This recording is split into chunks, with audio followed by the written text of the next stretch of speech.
G'day and welcome to ReDriven. Now look, last week we published the top 5 SUVs under $30,000 that we do recommend.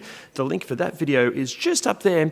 And in this video, just like that video, we're going to stick with medium-sized SUVs because they're our most requested. Now all of the prices that we quote in this video, they're going to be in Aussie dollars and they're based on the Australian used car market because, well, we're in Australia. But to offset that for all of our international viewers, we've tried to make sure that these SUVs are as internationally and as readily available as possible. But look, before we get into this, look, we know that this list is going to piss many of you off, so let's get a few things straight first. Not every example of the SUVs that we mention on this list are bad. Look, you might own one of these things and have never had a problem with it and you're madly in love with it. That's fantastic, well done. But the thing is, after we've reached out to multiple mechanics and technicians, we've trawled through what feels like hours of customer satisfaction surveys and reliability reports. We've even triple checked with the service managers of some of the manufacturers that are mentioned on this list.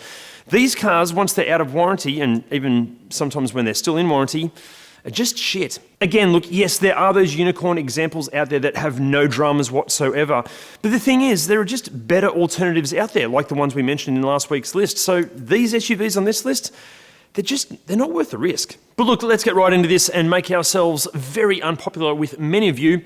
Here are our top 5 worst SUVs under $30,000, and kicking things off, it's the BMW X3.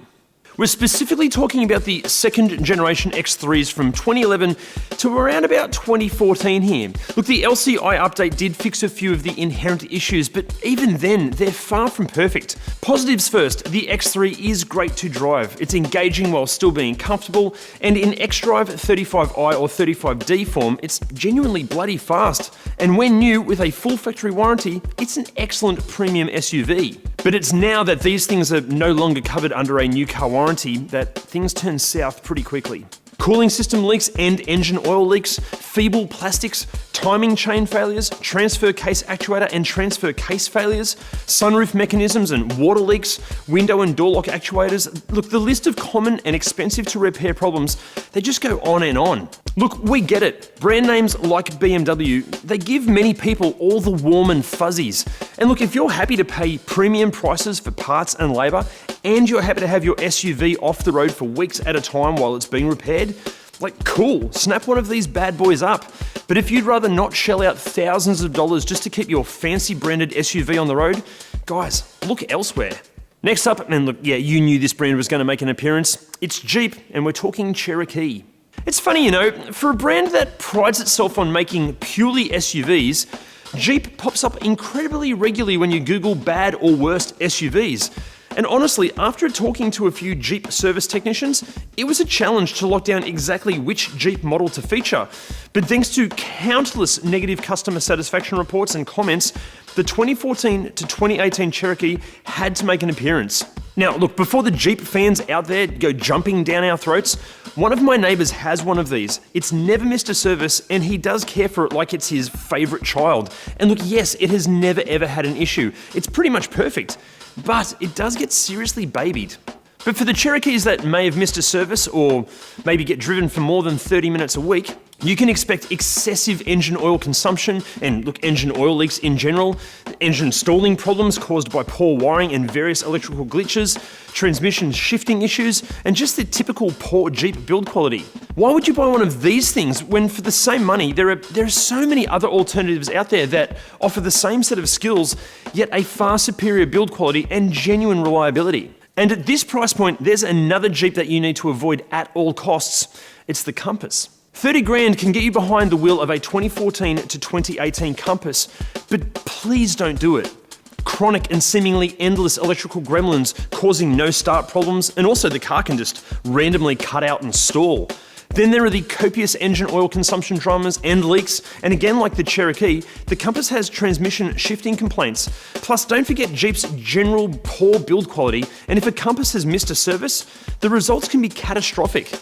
Look, yes, again, there are probably examples out there that have never had an issue, but even when things don't go wrong, the Compass is a pretty bloody average SUV anyway. For $30,000, you can do so much better than buying one of these underwhelming things. Righto, this next one's going to upset so many people, but again, remember, this information is the culmination of dozens of reports and surveys and the experience and knowledge of technicians and mechanics. In second place, I'm so sorry, it's the Volkswagen Tiguan. For this budget, we're talking both first and second generation Tiguans from 2013 to 2018 here, which look, yes, they are two quite different SUVs, but the thing is they suffer from the same set of issues. Extreme oil consumption problems, various oil leaks, timing chain failures, feeble engine bay plastics which negatively impact nearly everything, premature water pump failures and cooling system leaks, transmission complications, door lock and window actuator problems. Guys, honestly, the list just goes on and on. Now, in the Tiguan's defense, Volkswagen do seem to remedy these issues as the model evolves, so theoretically, you should have less dramas with newer cars. And when you read through the comments of our Tiguan review video, the link for which is just up here, the comments section is a battlefield of, you guys suck, I love my Tiguan and have never had an issue, versus, you guys are awesome, my Tiguan was utter shit and I'll never buy another Volkswagen product ever again. So, while we found literally hundreds of horror stories, yes, there are some awesome Tiguans out there, and yes, when they're new or in mint condition, they can be excellent vehicles. Actually, between you and I, a Tiguan R with a performance tune might just be my perfect SUV. But if you need absolutely bulletproof reliability, and if something goes wrong won't cost you a fortune, just don't buy a Tiguan. Now guys, before we get to first place, I've got to ask a favour. Can you please hit those like, subscribe and bell buttons? And if you're enjoying the video and enjoying ReDriven in general, can you share us as much as possible? We just want to keep making as much car content for you as we can, and the only way we can do that is with your support. So if you hit those buttons and share ReDriven, we'll keep making videos. Okay, now taking this list out, and I think we all saw this brand name coming. Yes, it's a Land Rover, and for this budget and category, it's the Discovery Sport. Yes, when these are new, they're a lovely thing. And yes, like all Land Rovers, they're beautiful to drive, and like the BMW, if you're easily swayed by brand names and you need the whole premium brand image, the Disco Sport will have you covered. But not only is the Disco Sport statistically the least reliable SUV in its class, it's one of the least reliable vehicles you can buy, full stop. Crazy levels of oil consumption and engine oil leaks, often resulting in catastrophic engine failures, transmission failures, major fuel system issues, electrical and software problems, interior and exterior trim issues. So much commonly goes wrong with these things, it's verging on terrifying. Plus, for $30,000, you're going to be looking at around a 2015 or 2016 model and most likely a TD4 SE. But remember, this was near $60,000 when new. So in just 7 years, it has halved in value. And that's at a time when used cars are worth more than ever. That's not a good sign. Again, like all of the SUVs on this list, look, we're sure there are examples out there that have never had an issue and they have owners that adore them. Well, we assume there are. Like, there has to be, surely. But if reliability, longevity, and really any sort of acceptable build quality are higher on your list of priorities over a fancy brand name and the image that comes with it, don't buy a Disco Sport. But look, there's nothing wrong with wanting a premium brand name. The Disco Sport, when it works, is a bloody lovely thing. It's just important to know what you're getting yourself into financially. And remember, just because it has a fancy badge, that doesn't equate to it being a superior product, because it simply isn't. Guys, thank you so much for watching, and as always, what did you think of the list? Make sure you let us know in those comments. And also, can you please hit those like, subscribe, and bell buttons and share ReDriven as much as you can, because it helps us out so much. See you next time.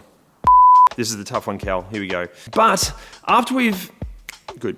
But the thing is, after we've mentioned... International viewers, hours and hours of customer satisfaction service, we've trawled through, I can't speak tonight, this is a good start. Very unpopular, what's another word for unpopular? There's none, that's the only word for unpopular, is unpopular.